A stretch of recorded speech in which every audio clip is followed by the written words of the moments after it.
हल्ला जो आहे तो तुमच्यावर नसून सर्वसामान्यांवरती हल्ला आहे। शरद पवार, चंद्र पवार यांच्या गटावरती जो हल्ला आहे, राष्ट्रवादीवरती हल्ला आहे, यापुढे कुठेतरी आता नाही मला हे असं सर्वसामान्य माझ्यावर हल्ला म्हणजे राष्ट्रवादीवर आहे असं मला काही वाटत नाही। हा हल्ला आहे तो माझ्यावरच आहे। मी पक्षापेक्षावर काय ढकलत नसतो।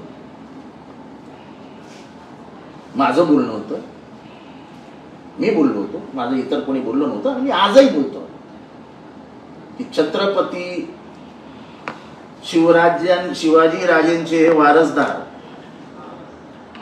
राजर्षी शाहू यांचे विचार यांच्याशी गद्दारी संभाजीने केली। सर स्वराज्य संघटनेतले ह्याच्या आधी देखील अनेक हल्ले झालेले ठीक आहे ना, चालतात।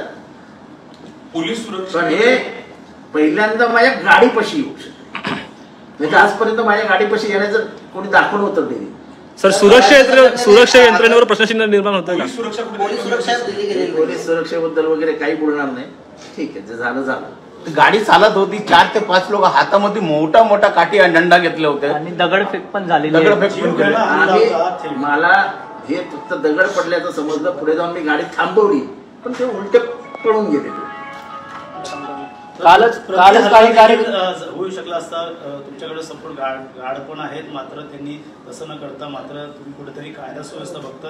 आता सरकार कुठेतरी कायदा सुव्यवस्था बघत नाही का? मी पोलिसांना विचारलं की तुम्ही उतरले का नाही गाडीतनं, तेव्हा पोलीस म्हणाले साहेब तुमच्या सुरक्षेचा प्रश्न होता म्हणून आम्ही फायरिंग केलं नाही, तर आम्ही फायरिंग करू शकलो असतो। काय कलम लावले पाहिजे एकंदर अशा प्रकारच्या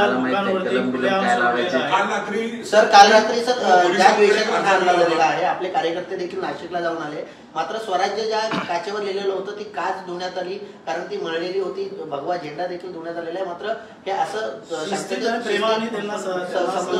देखील आपल्यावरती आज असा हल्ला होतो। त्यांनी काम केलेलं आहे, आम्ही आमचं काम करत राहू। आम्ही धर्मनिरपेक्षता एकदा ठरवली आहे तर ती पाळणार ना। गजापूरला जाऊन संभाजीकडनं अपेक्षा होती की तिथे सामाजिक एकता निर्माण व्हावी, ह्याच्या वागण्यामुळे तिथल्या दलितांनी, मुसलमानांनी आम्ही राजवाड्यावर येणार नाही म्हणून निरोप पाठवले।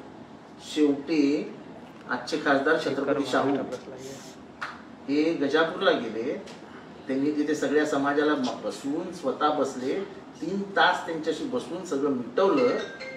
तेव्हा कुठे कोल्हापुरी नगरी एका विशिष्ट म्हणजे पुरोगामित्वासाठी ओळखली जाते। संविधान ज्यांच्यावरती लिहिले गेले, आपल्या संविधानाचा मूळ बेस हे फुले शाहू आहेत। त्यांच्या वारसदारांनी दंगल घडवण्यासाठी एक पाऊल पुढे टाकावं, त्यांना शोभणारच आहे। ठीक आहे, निवडणुकांसाठी काही कोण करत नाही, मी तरी करत नाही, त्यांनी काय केलं असेल मला त्याची काळजी।